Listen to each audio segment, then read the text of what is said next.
वहीं अगली बड़ी खबर बांग्लादेश पर मानवाधिकार रिपोर्ट में बड़ा खुलासा हुआ है। एचआरसीबीएम की रिपोर्ट में यह खुलासा हुआ है कि बांग्लादेश में 7 महीनों में 116 अल्पसंख्यकों की हत्या की गई है।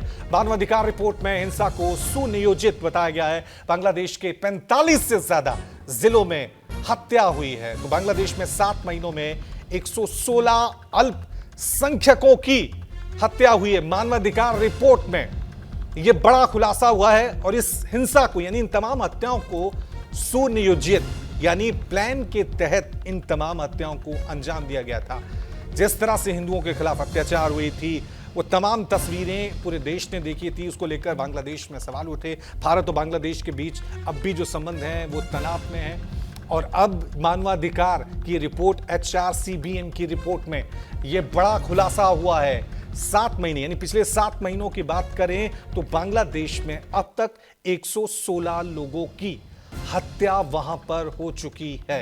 इससे अंदाजा लगा सकते हैं कि अल्पसंख्यकों के लिए, खासकर हिंदुओं के लिए बांग्लादेश कितना सुरक्षित है। तमाम 45 से ज्यादा जिले हैं बांग्लादेश के जहां पर अल्पसंख्यकों के खिलाफ ये हिंसा देखी गई थी। ये हत्या की तमाम मामले, घटनाएं सामने आई थी।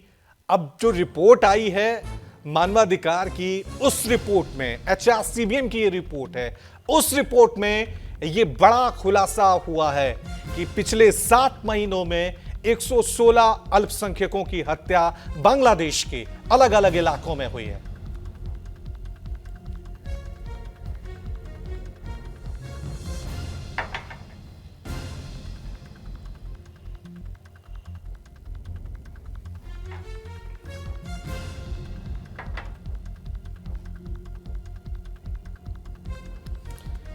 चलिए, इस खबर पे और ज्यादा जानकारी के लिए मेरे सहयोगी रत्नेश द्विवेदी, विदेश मामलों के जानकार हैं, हमारे साथ न्यूज रूम से जुड़े हुए हैं। रत्नेश, ये जो खुलासा हुआ है मानवाधिकार की रिपोर्ट में अपने आप में बड़ा चौंकाने वाला। लगातार सवाल उठ रहे थे, ये तो तय था कि बांग्लादेश में अल्पसंख्यक, खासकर हिंदू सुरक्षित नहीं है।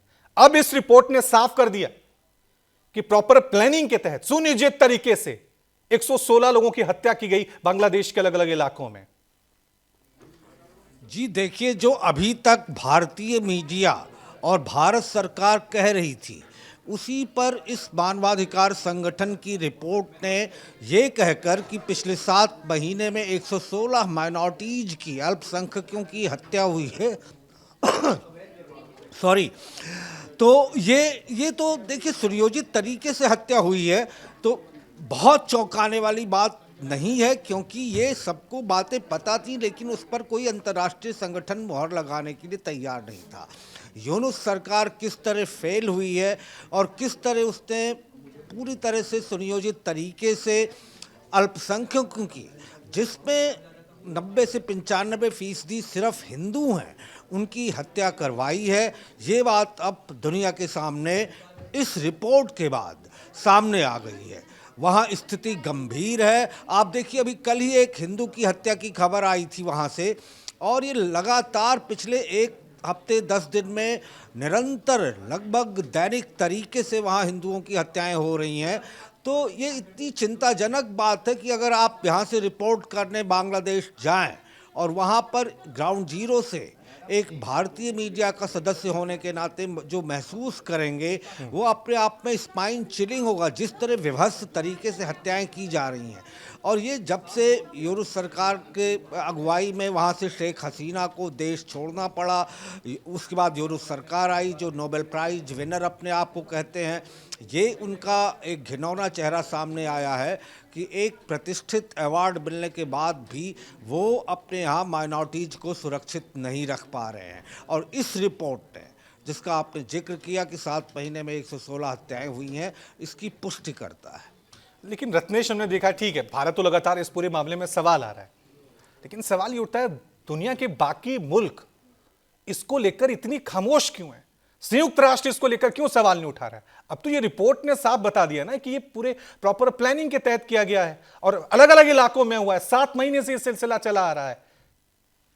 जी देखिए, अंतर्राष्ट्रीय संगठन जो निरपेक्ष हैं वो इस मामले पर बोल रहे हैं, लेकिन जैसे आपने देखा, जैसे आतंकवाद का डेफिनेशन या परिभाषा अलग अलग तरीके से होती है, उसी तरह पूरी विश्व बिरादरी में, चाहे वो वेस्टर्न कंट्रीज हों, चाहे वो रशिया, चाइना और इससे जुड़े हुए देश हों, वो अपने अपने हिसाब से हर चीज़ की परिभाषा गढ़ते हैं।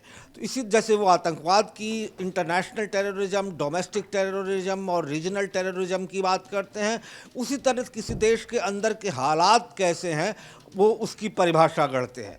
तो जाहिर सी बात है, जिस वजह से बांग्लादेश में ये सब हुआ और जिन लोगों ने इस पर मौन साधे रखा, वो एक अलग तरीके के माइंड सेट से काम करते हैं। और जिन लोगों ने इस मुद्दे पर भारत का समर्थन किया और वहाँ पर चिंता जताई जो कुछ बांग्लादेश में हो रहा है, वो एक तरह से ये माना जा सकता है एक निरपेक्ष माइंड सेट उनका होता है। वो स्थिति वहाँ जाकर उसका अवलोकन करते हैं, अपने तौर तरीके से वहाँ पर मुआयना करते हैं, उसके बाद एक तथ्यात्मक रिपोर्ट सामने लाते हैं। मेरा ख्याल है इस मानवाधिकार संगठन ने जो ये रिपोर्ट दुनिया के सामने लाई है, वो एक तरह से बिल्कुल तथ्यात्मक रिपोर्ट हो सकती है। क्योंकि अगर हम जाएं वहाँ पर, एक टीम जाए और वो वहाँ पर उसका जांच करे, पूरी तरह से पड़ताल करे, तो और बुरी स्थिति सामने आ सकती है। ये साफ तौर से है रत्नेश कि इस मामले में अभी और बड़े खुलासे होने, ये आंकड़ा हो सकता है क्योंकि वहीं से रिपोर्ट सामने आई है।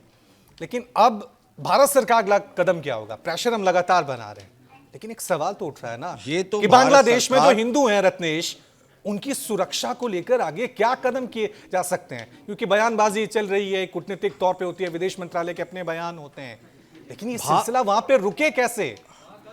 जी, ये बहुत चिंताजनक स्थिति है कि रुके कैसे वहाँ पर सिलसिला। भारत ऐसे किस मौके की तलाश कर रहा है कि वहाँ पर इंटरवीन किया जाए, चाहे वो डिप्लोमेटिक प्रेशर तो बनाता रहता है। डॉक्टर एस जयशंकर भी कई बार अंतर्राष्ट्रीय मंचों पर कह चुके हैं इस बात को कि बांग्लादेश की यूनुस सरकार को इस मामले पर ध्यान देना चाहिए। लेकिन और क्या क्या ऑप्शन भारत के पास है? क्या वो जैसे वेस्टर्न कंट्रीज हम जैसे मानते हैं अमेरिका वगैरह कार्रवाई करते हैं, या भारत ने जो पाकिस्तान में किया उस तरह की कोई कार्रवाई कर सकता है? इसकी संभावना थोड़ी कम है। लेकिन ये अंतर्राष्ट्रीय मंचों पर जैसे संयुक्त राष्ट्र संघ हुआ या जैसे क्षेत्रीय सहयोग संगठन है जिसको हम सार्क कहते हैं, दक्षिण एशियाई सहयोग संगठन, यहाँ पर बड़े मुखर तरीके से आवाज़ उठती रहती है। ये बात अलग। देखिए, भारत ने इस पूरे मामले में जो सबसे बड़ी चीज़ की है वो ये कि शेख हसीना जो वहाँ की आपातस्थ राष्ट्रपति हैं, प्रधानमंत्री थी, उनको अपने यहाँ शरण देके, जिसकी वजह से यूनुस सरकार जो बाद में वहाँ पे आई उसको बहुत ज़्यादा मिर्ची लगी, उसको बहुत ज़्यादा इसकी वजह से ऑब्जेक्शन हुआ और उसने विरोध कराया और बार बार ये भारत सरकार से मांग करता रहा। वहाँ के कोर्ट्स में सुनवाई भी हुई और शेख हसीना को सज़ा भी सुनाई गई उनकी नामौजूदगी में, और ऐसी स्थिति में वो भारत उनको वापस करे। लेकिन भारत एक करने से रहा, शेख हसीना को बांग्लादेश वापस नहीं जाने देना चाहता। दूसरी बात, अभी अभी वहाँ तारिक रहमान आए हैं जो बेगम खालिदा जिया के बेटे हैं, वो यूनुस सरकार का विरोध करते रहे। उन्होंने ये स्टेटमेंट दे दिया कि 1971 के बाद अगर 1971 ना होता तो बांग्लादेश ना होता। ऐसे में ये आगे कुछ हफ्ते में या दिनों में क्या घटनाएं मोड़ लेती हैं इस रिपोर्ट के बाद ये देखना है, क्योंकि अभी रत्नेश, भारत और बांग्लादेश के जो रिश्ते हैं वो बड़े नाजुक मोड़ पे खड़े हुए, लगातार तनाव देखने को मिल रहा है। बहुत बहुत शुक्रिया रत्नेश तमाम जानकारी के लिए। एक छोटा सा ब्रेक ले रहे हैं, आप देखते रहिए न्यूज़ इंडिया।